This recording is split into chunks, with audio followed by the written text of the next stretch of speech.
The Baltic states' ambitious Rail Baltica project, which aims to create an 870-kilometer high-speed railway connecting Estonia, Latvia, Lithuania, and Poland, has gained urgency amid rising concerns over regional security following Russia's invasion of Ukraine.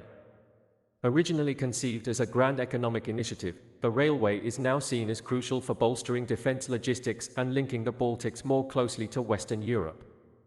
Estonia's infrastructure minister Vladimir Svet emphasized that the rail line is critical, stating, "History is repeating itself," referring to Russia's aggressive attempts to reassert influence in former Soviet territories.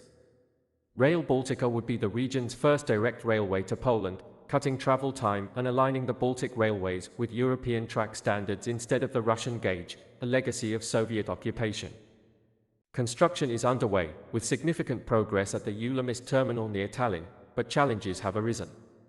The project's costs have quadrupled to €24 billion since 2017, exacerbated by the pandemic, inflation, and the conflict in Ukraine, which has driven up material costs.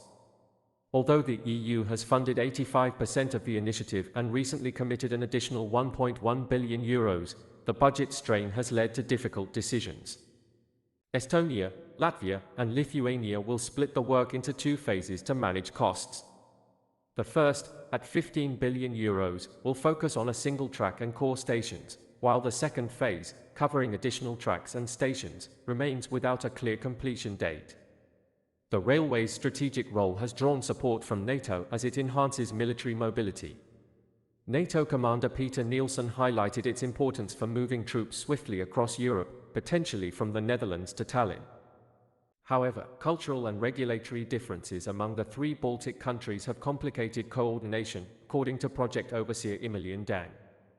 In response to rising costs, plans for some elements, such as connecting Riga Airport, may be postponed. Delays and funding uncertainties persist, with Estonia's national auditor warning that further postponements will only drive up costs.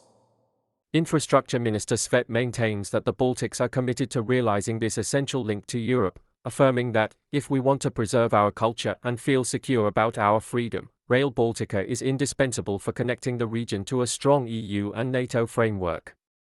For Estonia, Latvia, and Lithuania, Rail Baltica stands as a potential lifeline to fortify ties with Western allies and reinforce their independence. Keep watching for more information.